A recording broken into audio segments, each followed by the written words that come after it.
Linggo.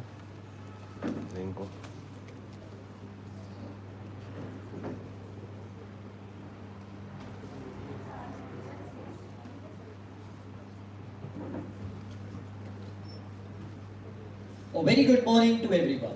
We extend our heartfelt greetings to all those assembled here this morning. Our distinguished guests, respected Principal Ma'am, Vice Principal Ma'am, esteemed teachers and the students. This occasion reminds me of what the revered Swami Vivekananda once said. All power is within you. You can do anything and everything. Today, we are honored to welcome one such individual who is set to embrace a noble responsibility. Through perseverance, discipline, and an unwavering sense of purpose, Mr. Chitwan Jain has secured All India Rank 17 in the UPSC Examinations 2025, one of the most demanding and prestigious examinations. What makes this occasion particularly meaningful for us is that the foundation of this extraordinary journey were laid within the very corridors and classrooms where we stand today, in Sagar Public School, Saket Nagar. With unwavering perseverance and a relentless commitment to excellence, he pursued commerce and scored an outstanding result of 96.2% in his 12 boards, making him the topper in the commerce stream. Thereafter, he went on to complete his graduation from Delhi College of Arts and Commerce in the University of Delhi. Once a young boy with dreams filled with hope and passion, with sheer determination, hard work, and unreal motivation, he has now reached the apex of services. Please join me in giving a huge round of applause as we warmly welcome our distinguished alumnus. We request Principal Ma'am to kindly present the sapling to our esteemed guest as a token of warm welcome and gratitude.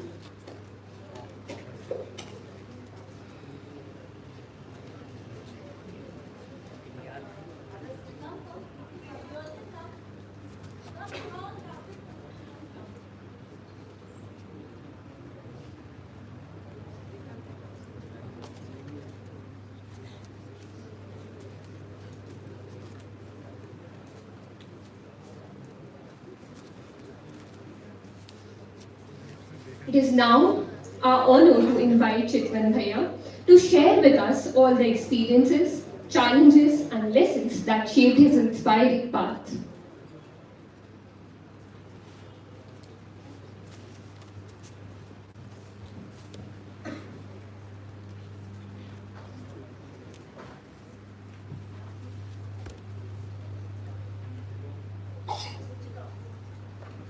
Hello, good morning everyone. So, it feels so unreal standing here. I remember when I was in class 11th, I joined this school. That day, in the beginning of that session only, Srishti Deshmukh ma'am was here, and I was sitting right there. She was AIR 5 of that year. That day I thought, someday I'll be here. So I hope this gives you a sense of hope that no matter wherever you're sitting here, you can be here, no matter what, how good you are or how bad you are. So, generally telling you about my journey here, my lessons from this school are not purely academic. I'd say share a few instances with you for that. Firstly, I joined in with commerce with maths, which made me realize that how terrible I was at maths. Math was like a ghost to me. So I genuinely dropped it. I took PT. P as my optional for class 12th and 11th. Which again made me realize how unfit I am for PE. I couldn't even do a push-up then. So then I started working out, thoda bahut jo bhi hai. So what I'm trying to tell you here is, it is not the academic sense of accomplishment or any one single thing which you learn here which will help you.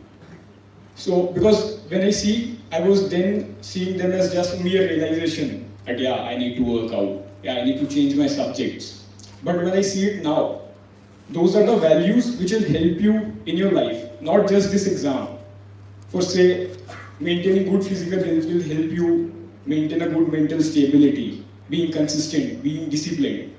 And knowing what subjects you like, what subjects you don't like, it will help you to choose your academic path very nicely.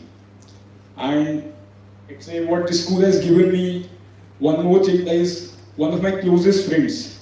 Some of my closest friends belong from this school. We studied here. Two of them are sitting right here also. So it is not just about academic will or academic excellence which you can pursue or which you should look for. The experiences you'll gain in this period of your life will shape your character forever. So I say that no matter whatever path you pursue civil services, you be a CA, you be engineer, you be doctor, you be whatever you want. But most important thing is you be consistent and make a clear mindset. So I'll be open for your questions now or afternoon. I'll give them time because when I was sitting there, I had a few questions which I thought should be addressed. So if anyone want to ask anything about anything, I'm open to it.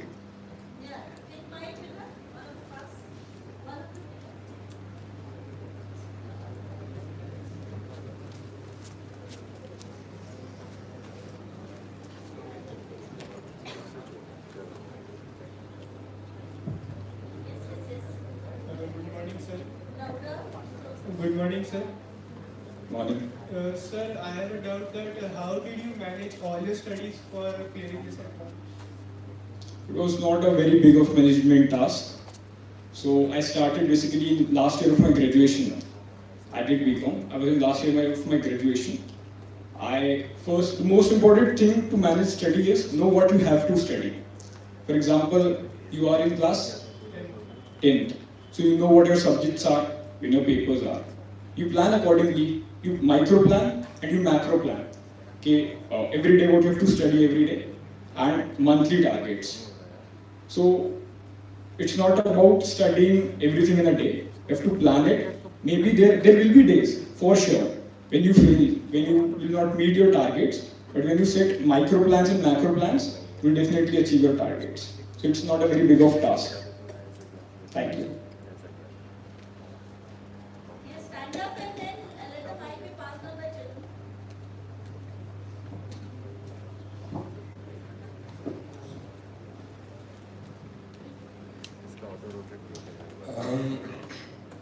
Sir, I am Mayuk Nair and I am from class 12th.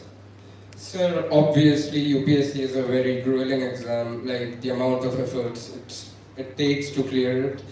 Sir, I'd like to ask you some tips on, of course, how to clear it. You are in class 12th. Yes, sir.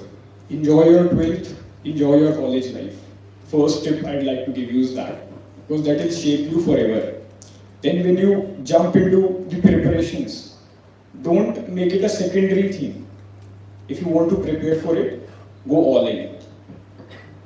Then when you can see any discussion videos, there are plenty available on YouTube. They'll tell you what the syllabus is. Understand the syllabus. First and foremost thing is to understand the syllabus and jot down what your sources should be. For example, you're studying a subject, say polity. You know the basic book is Lakshmikant. You know what teacher suits you. Maybe people will tell you this is good, this is bad. But the best thing is to decide for yourself. So if you have to study, I'd say first is, right now don't start, I'd say. What you can do is, do whatever you are doing nicely. Because you can find your initial interest. You may be interested in right now, but 2 years down the line, you may not be. So first is to understand it, because 12th class may seem like we are almost there, but there is plenty of time. Then if you want to do this, understand the syllabus, know what the sources you should be using, get in touch with teachers, join any of the coaching institutes offline or online, no matter what, and start studying. You start studying consistently, what I say, you'll be able to crack it in small matter of time only. Thank you, sir. Thank you. Let us stand up, don't raise your hand, just simply stand. Good morning, sir. I am Kashav Petra. I am a UPSC aspirant and I want to pursue UPSC. So my question is that it is usually glorified in movies that the person really immerses themselves in the preparation and they did not do any physical activities. So did you also do that, or did you manage your studies, that vast syllabus, with doing some extracurricular activities? Yeah, I've said this many times before. I did not leave anything. Yeah, but we have to regulate it. I didn't quit social media. I didn't quit on my social circles. I didn't quit on my family and friends. But I did manage it, and it is manageable. Last night also I was with my friends only. And a few days before the actual result and interview, I was enjoying a wedding of my friend. So you are an aspirant, as you said. If you know what your level of preparation is, you can make time for things which matter to you. It is my personal opinion. I don't think leaving your social circles, your personal life, is worth it for any matter, of any exam, for whatever matter it is. Because if you seclude yourself from social life, 3 or 4 years down the line, even if you clear the exam, you will not be able to adjust within the society. And you might have heard about the iron cage syndrome. It develops. You feel reluctant to approach people. People feel reluctant to approach to you. You don't feel belonged in social communities. It is a very bad thing, I'd say. What you should do is, you should regulate your engagements on social media, in personal life, and also be in, say, a physical activity is very important. Just like I said, it will develop a sense of mental stability as well as consistency and patience in you. So I won't suggest personally to leave all this. You can manage it. I have managed it. It is doable. Thank you, sir. Thank you.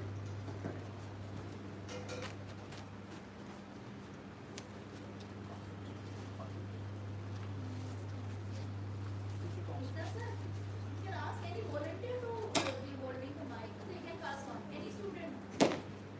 Give it to anyone. Good morning, sir. My question is, how did you maintain consistency on days when you had no motivation? See, motivation is a very misunderstood word, I'd say. What do you think motivation is? When do you feel less motivated or demotivated in general? I feel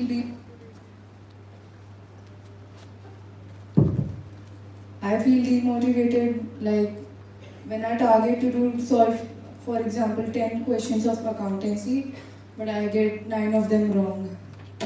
It's okay. Failures are the stepping stones to success. Why does it have to demotivate you? What consistency means is not to attempt 10 of them right. Consistency is you did it in the first place. You attempted those 9 questions which were eventually wrong. So my definition of consistency is doing the task no matter how it turns out to be. Because when you do it consistently, you'll pass no matter what, someday, today, tomorrow, any day. So the motivation you're asking for is an intrinsic thing, phenomenon. So if you go and watch motivational videos on YouTube, and no matter what, everywhere, it is full of, say, motivational gurus right now. But the motivation which comes from within will fuel you forever. So don't seek motivation in external things. Be self-motivated, I'd say. Remind yourself again and again why you started this, what you have to achieve, what are your goals. You'll be motivated. Thank you, sir. Thank you. Good morning, sir. I'm Shub. So you are saying that you didn't quit social media or anything. So how did you manage that to keep, how did you manage to keep that time less of? So basically, how did you manage your distractions other than studies and academics? Why do you think social media is a distraction? We spend a lot of time there without thinking that we have spent that much time, I guess. That is the self-regulation I'm talking about.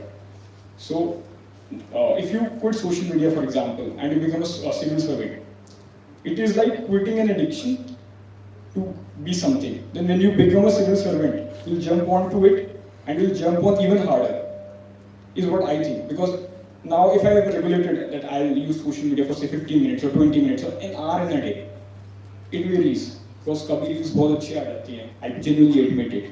और मैं बहुत reels भेज देता हूँ, कोई फर्क नहीं पड़ता.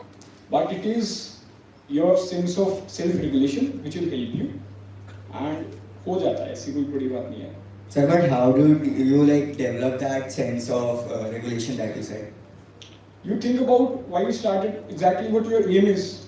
If you are motivated towards your aim, if you are, say, persistent in your studies, when you use social media, you feel a sense of guilt. What I am doing here, I should study, go. you just close it and go. And if you're not doing that, then you're not motivated, serious enough. That's a true phenomenon.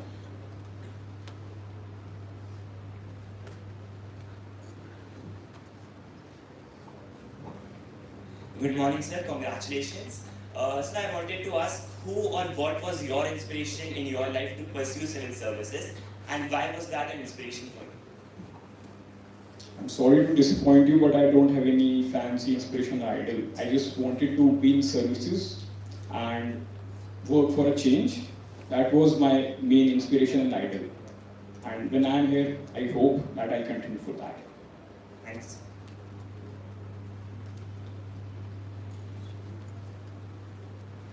Any other person?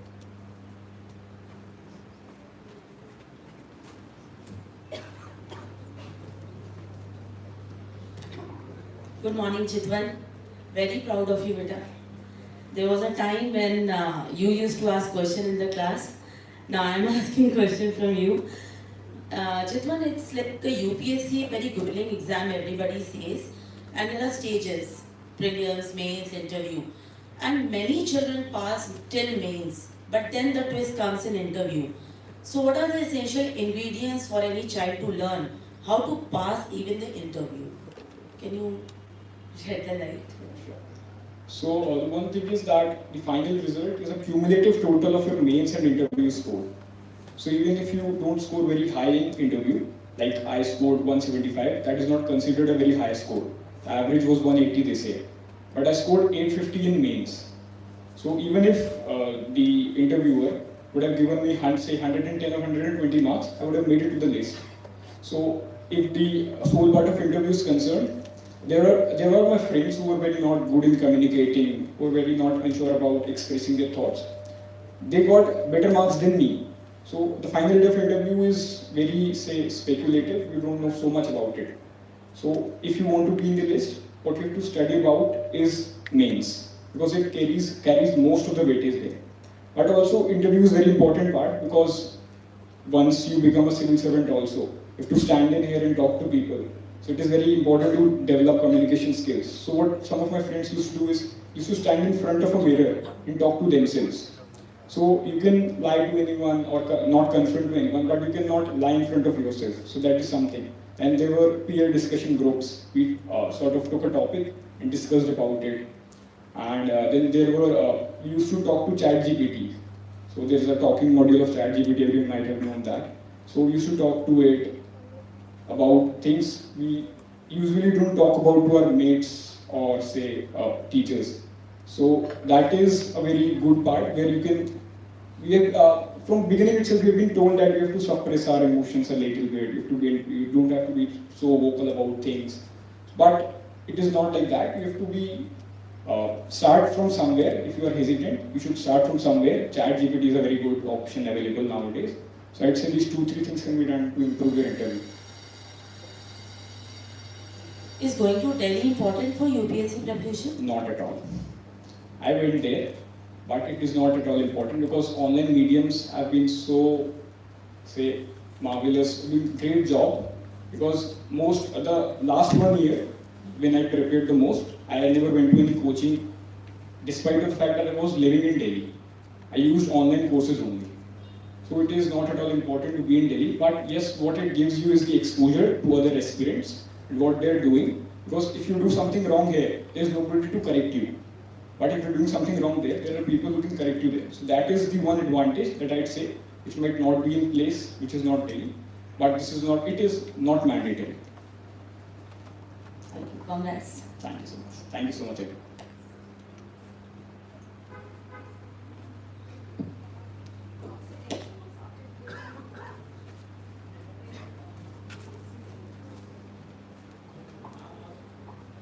Good morning, sir. I am Archita. One minute.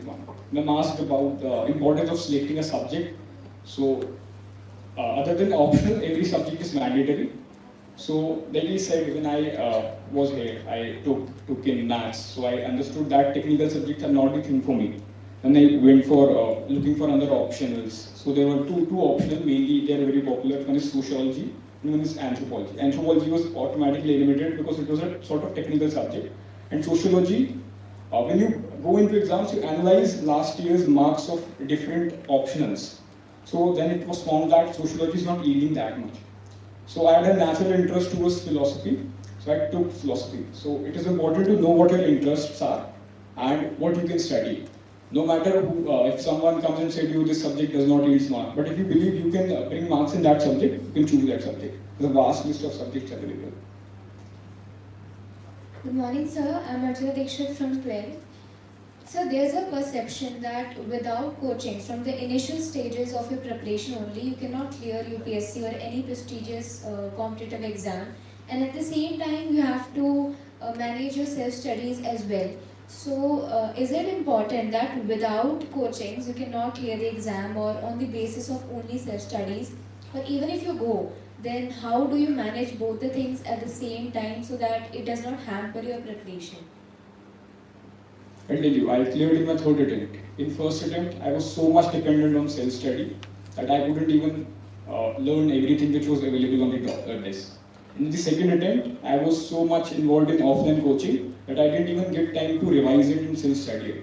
So there has to be a balance between both. For example, you said about coachings and all. It is not mandatory to attend a coaching. It is not mandatory to go there and attend a coaching, but a teacher is very important because it will lay a foundation for you. Because when you read a book, books are so extensively written, they are so heavy to understand in the beginning also.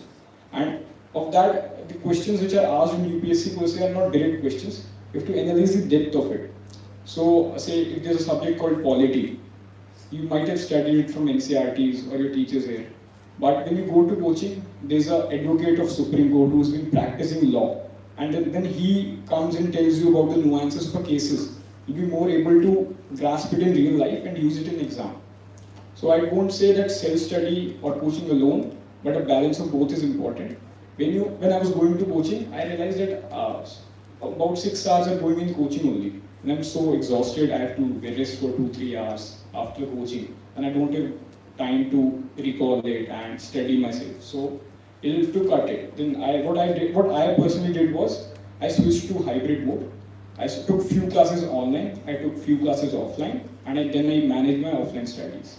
So you have to manage it. No one thing will lead you anywhere.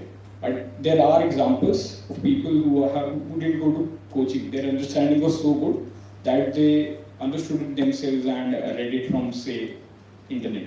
If you are that kind of person, no worries, you can skip the coaching. But if you're not, you can join it. There's no harm in both.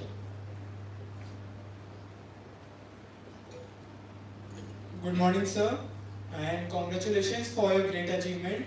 Sir, I want to ask, there was a period of COVID-19 and many of the students were leaned towards gaming and social media a lot. So, sir, how did it impacted your preparation and how did you manage it? Yeah, I also played too much PUBG in the lockdown, so it's not a problem at all. But I said it earlier also, what you have to do is, you have to find your way. Maybe you are good in gaming. There are so many careers in gaming nowadays, no problem. But if you are into gaming and you want to do an academic job, you have to regulate yourself, that's what I said. Self-regulation, is most important for any professional person in life. So if you are into something, be it COVID or not COVID, you have to self-regulate yourself. That is very important. And no one else can do it for you. You have to do it for yourself. Thank you, sir.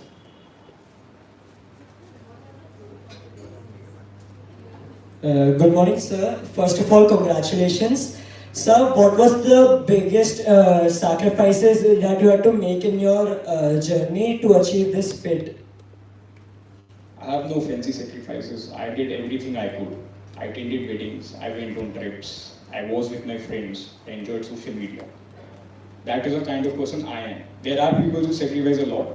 Like I also didn't go to, say, occasions or events that I don't think were important enough. So what you have to decide for yourself is where you have to involve yourself and where you have to exclude yourself. So maybe places where I excluded myself, like 25th anniversary of my parents, I didn't attend that because the exams were just a month away. that was something I missed. I wished I was there. But now when I see them, I think it was not at all a sacrifice. Because you see, even heavens demand it. So no matter where you are, you have to sacrifice everything or anything. So it is not good to romanticize sacrificing. It is a part of life, it is a part of journey. You sacrifice things, you'll gain things. That's not a problem. Thank you, sir.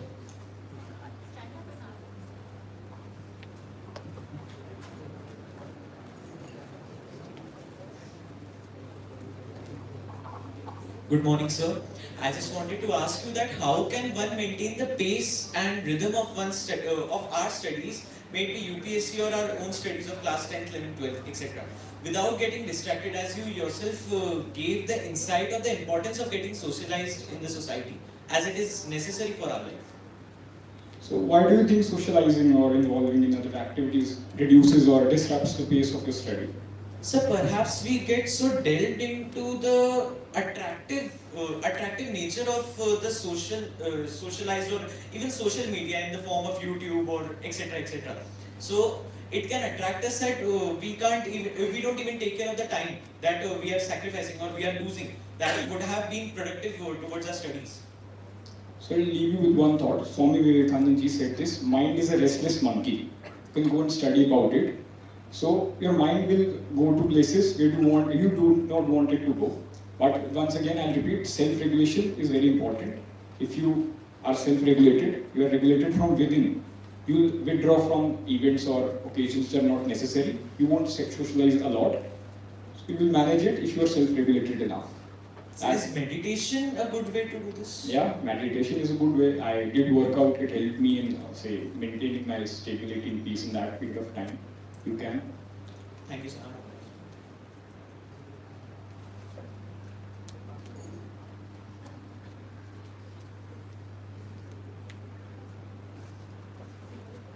Now I'm asked about the core competencies for this exam.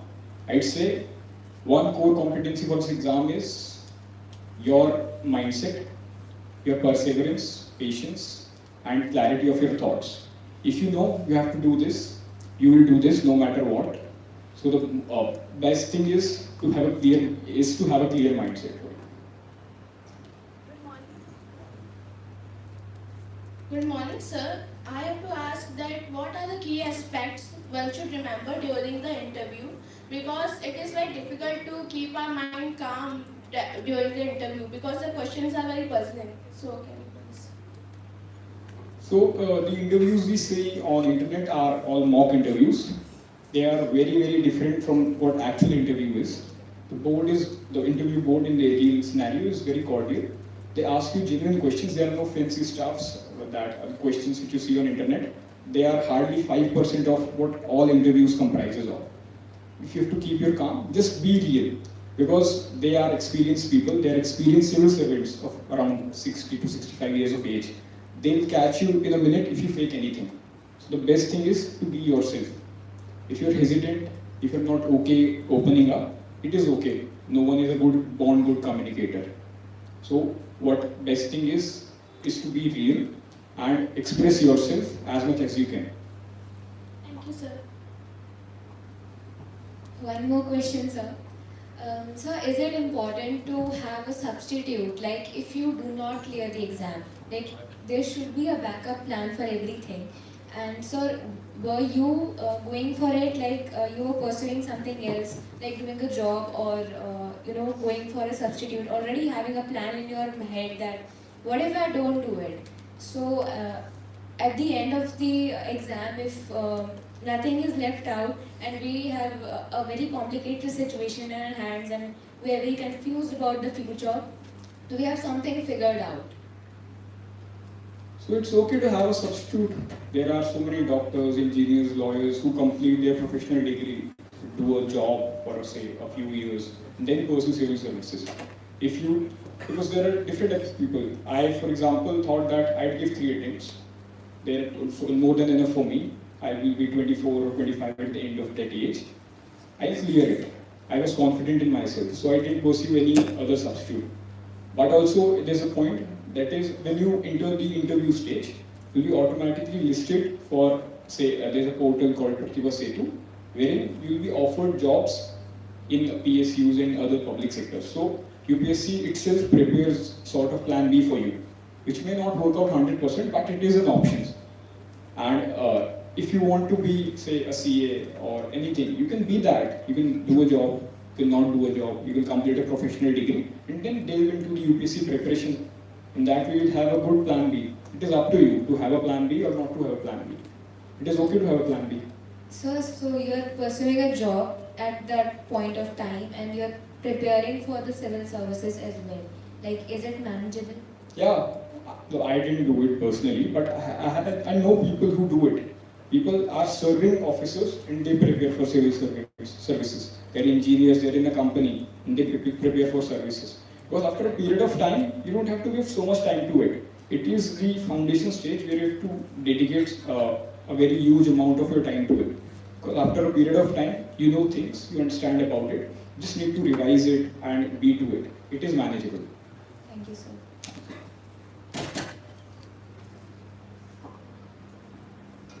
Good morning, sir. I wanted to ask, did you have any social setbacks, like you didn't believe in yourself or you have doubts that you couldn't clear it? I had them when I failed twice. But it's okay to have self-doubts. Everyone has it. Oh, how did you overcome? How did you... I just imagined what it would be like when I passed the exam. Thank you, sir. So I have a question that there is a lot of competition in all over India, all over the world. How did you motivated yourself that I don't know whatever the competition is, I will do it? How did you get it? That because it demotivated us that there is a lot of competition, I cannot do it. That is. You just need one seat for yourself. There are 1,000. And just like I said, I imagined myself being a civil servant or getting the rank I thought for myself. It will push you automatically. There's no fancy way to be motivated. It has to be intrinsic.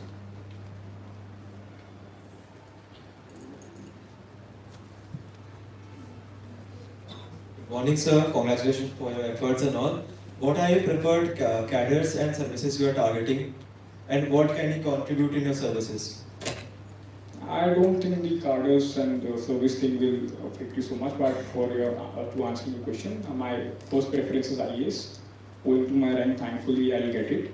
And cadre preferences naturally are Madhya Pradesh and those states. So you have to arrange it, but that does not matter right now because starting from this year, you won't be allowed to select a cadre for yourself. You will be allotted randomized. Thank you, sir. Yeah, thank you so much, everyone.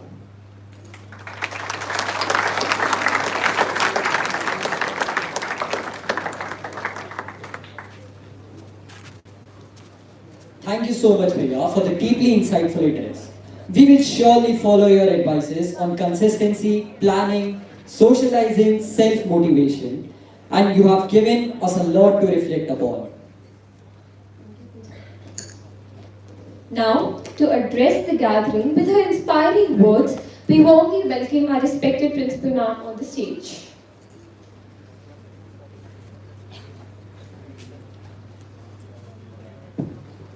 Good morning, everyone, and once again, on behalf of all of us, I congratulate Chitwan and your parents who have nurtured such values in you that has made you what you are today.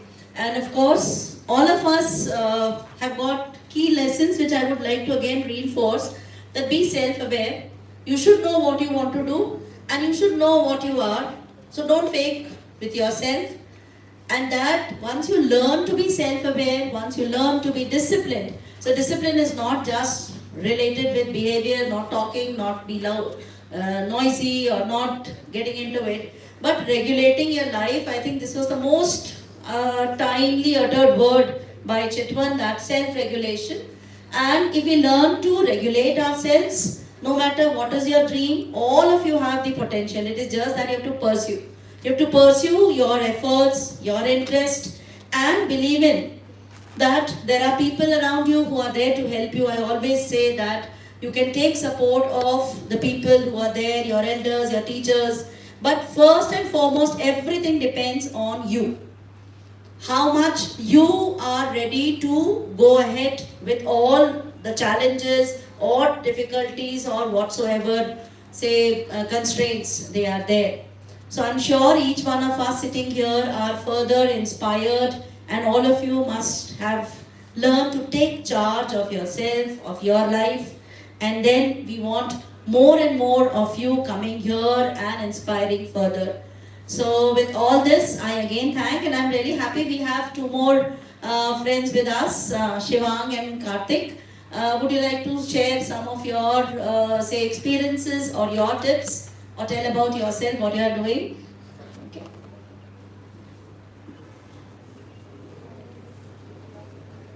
Good morning, everyone. I am currently pursuing CA, and I think in our 12th standard, or 11th standard, basically, as Chitwan said, that we should be clear about what we have to do and what we have to sacrifice or what we have to do to achieve the thing. Basically, everything is about planning. If you plan and follow your plan, then you can achieve anything you want. Good morning, everyone. I am Karthik Patel. Currently, I am pursuing MBA, and also I am post. And to talk about Chitwan, the first day he came to the school, he entered the class, and I was sitting alone. So we sat together, and since that day, since day one, we are friends. And currently, what I want to say about whatever you are planning for your future, or if you have still not decided, it will be just like he said. It will come from within. It will be intrinsic, and you have to be consistent about it. So that will help you to see to your goals, and that will be enough. Not the only motivation you have to get from others. That is. Thank you.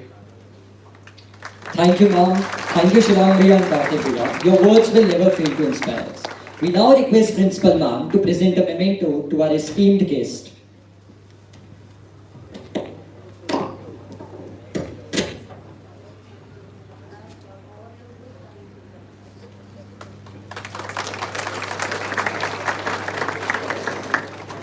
We extend our sincere gratitude to our distinguished alumni for returning to their alma mater and sharing their experiences, reflections, and words of encouragement with us. As we conclude this illuminating session, we leave you with the words of Mahatma Gandhi. The best way to find yourself is to lose yourself in the service of others. May today's interaction inspire each one of us to pursue our ambitions with sincerity, resilience, and a commitment to contribute meaningfully to the society. Thank you everyone for being a part of this inspiring session. We wish you all a wonderful day ahead.